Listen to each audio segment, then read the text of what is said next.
What's up, guys? Danny Matei back with Caffeine and Cash Practices, episode number 3, I think. And today, we're talking about the 2 biggest mistakes that I see when people run workshops. Now, I'll take you back in time a little bit here.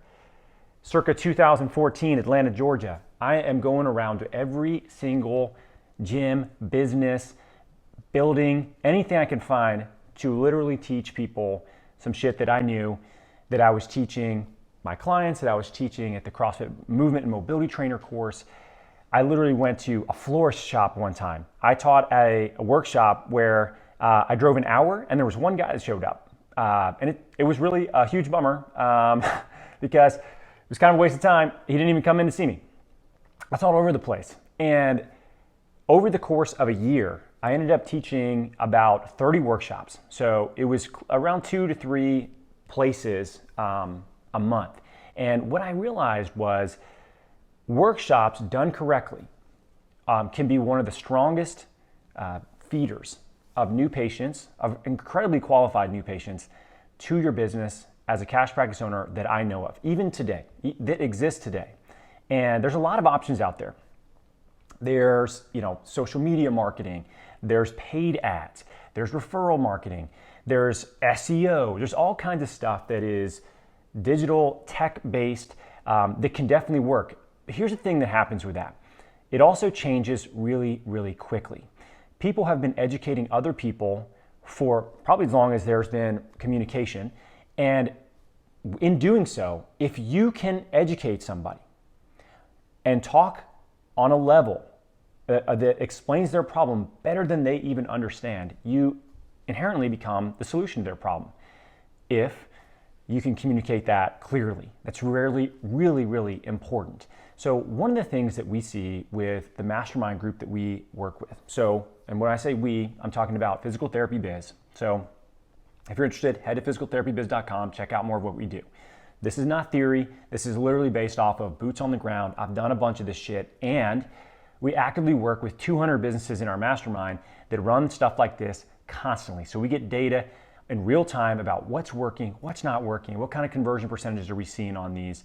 And if you're doing a good job with workshops, you should really be able to see somewhere around 25 to maybe even 50% of the clients that come in turn into new patients. So if we do the math on it, if you have 10 people that come to a workshop, you should get 3 new patients out of that, all right? And you don't really need a lot of new patients as a cash clinician to actually grow your schedule. You need about 8, maybe 10 per clinician to actually be able to grow a schedule and sustain a schedule over a long period of time if you're running the back end of the business correctly, which is a discussion for a different time. So when we talk about the front feeder system of utilizing education events and workshops, there's 2 huge mistakes that we see people make over and over and over again. I'm going to talk about these today, all right? The first one is you are not entertaining people whatsoever. It's boring, all right? You're being boring. You're going in there and it's very flat and you're talking to people as if you're talking to like a group of, students or something like that, physical therapy students. It's monotone. You're not mixing in stories. You're not telling any sort of like relevant information that is in the right context for these people. You don't have any sort of like joke that you're I'm not saying like a dad joke, a stand-up joke. I'm saying like, being able to say something that's relevantly funny in that topic. One of the things that I always love doing, and you can totally steal this, okay, is if you are doing some sort of workshop where you're talking about any sort of range of motion, access to mobility and control, right? You can take somebody, and it's very easy to spot. A very muscular male typically is going to be tight, and a flexible female is not going to be quite as muscular and is going to move all over the place. And as a clinician with a little bit of experience, you'll be able to pick these people out in your sleep. And if you can do a mobility assessment side to side, it's very easy, especially let's say you're doing an overhead test and you're having somebody reach their arms over their head towards the wall behind them or something like that. You get a tight male, their arm's going to be bent, their thumb's going to turn in, they're going to hike their shoulder up. They're not going to have a whole lot there. They can't actually achieve a good overhead position. and you get somebody that is more of a mobile female and you have them do the same thing, and it makes the other guy look terrible. And then you get a chance to show just how different it actually is, right? And that is somewhat of an entertaining, engaging setting to see the difference visually. People like to see that. So actually showing them these things, showing some of your personality, whatever that might be, whatever you're interested in, actually having these conversations with people and not necessarily just sticking to a strict script the whole time. You have to be somewhat engaging. And again, I'm not telling you to be a stand-up comedian. In fact, that's a terrible idea. Don't go in there and try to work on your stand-up material, but you gotta be somewhat entertaining. Throwing in tests that you're doing with people so they can see changes and kind of poking a little bit of fun at where people are at with different things. That's a great way for you to actually develop a little bit of rapport and entertain people that are there to learn something, but man, they're gonna remember it a lot more if you can have them enjoy what they're doing. So you gotta be able to educate and entertain at the same time. So that's mistake number one. Don't be so dry about what you're doing. Show some of your personality. It's really important. Number two, big mistake. You are talking to the general population. You are not talking to other clinicians. And I learned this mistake the hard way because it took me about a dozen workshops that I was making this mistake. And that's a lot of time and energy and effort that I will never get back. And I wondered why. I was like, why is nobody coming to see me? I would have 12, 15 people show up to a workshop. Not a single person would come and work with me. And I didn't know why. And I'm thinking, man, I'm killing it over here, right? I'm going through all this stuff that I thought was relevant. I thought I was doing a good job of explaining things. And what I realized was the level at which I was talking to people, I was talking to them as if I was talking to another clinician.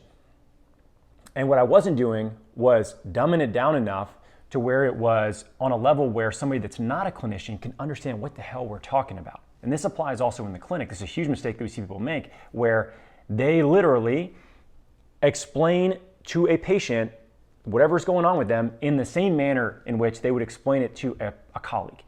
And most people don't, because the human body's complex. We spent a long time learning about it, and we use verbiage that is weird. It's not common, with the general population. So you've got to be able to explain it on a level that you would to a patient for them to be able to explain it to their spouse. This is actually how I try to phrase it. It's like if I have a patient and they can't go home and tell their spouse exactly what's wrong with them, and it makes sense, then they don't understand it well enough. I didn't do a good enough job explaining it to them.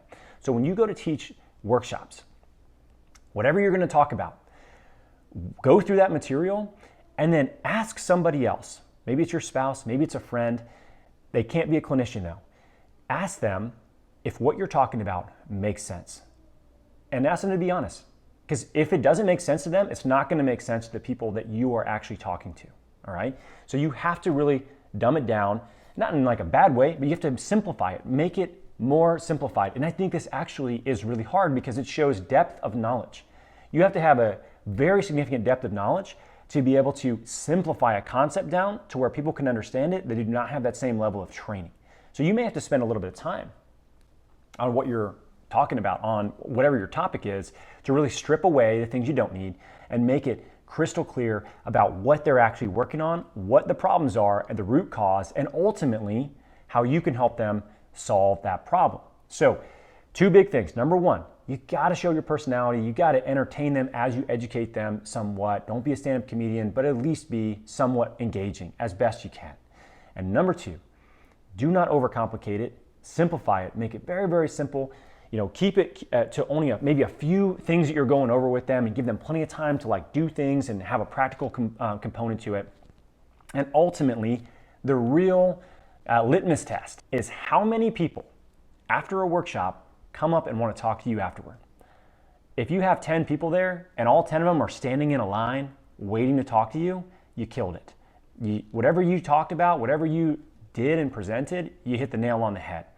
If you present and nobody sticks around, you didn't do a very good job. All right? You're not going to get any new patients out of that. And again, if you have 10 people that come, you really should be somewhere between, let's call it 2 and 5 of those people should come in and see you. That's your test. And if you can learn this one skill, this is actually probably the most important thing to remember as you think about workshops and about these mistakes that I'm talking about, is if you can learn this one skill, you can have a consistent flow of new patients that is predictable on your schedule every single month, just from a little bit of your time and getting out in the community and actually doing something that's going to benefit a lot of people that maybe don't work with you and teaching them about how to take care of themselves. And maybe they pass that forward to other people. And that's just as great as them coming in, honestly, in my opinion. The fact that they can learn something and they can help their brother or they can help their mom out with whatever, this little technique that we went over, they can start to test that out. Maybe it gives them some relief and helps them, with whatever they're dealing with. Awesome, that's great. But they gotta understand what you're talking about and they gotta enjoy what you're talking about for them to remember it. So those are the two big ones. Guys, I hope this helps. Workshops are a key component in local marketing that we see over and over again. If you're interested in getting some help on your business, you have a cash practice, you're a clinician, and maybe you're thinking about starting a cash practice, head to physicaltherapybiz.com. You can check out all the free resources and case studies that we have there. I think that you'll find a lot of relevant information that'll help you out. And as always, guys, we will see you next week on the Caffeine and Cash Practices episode.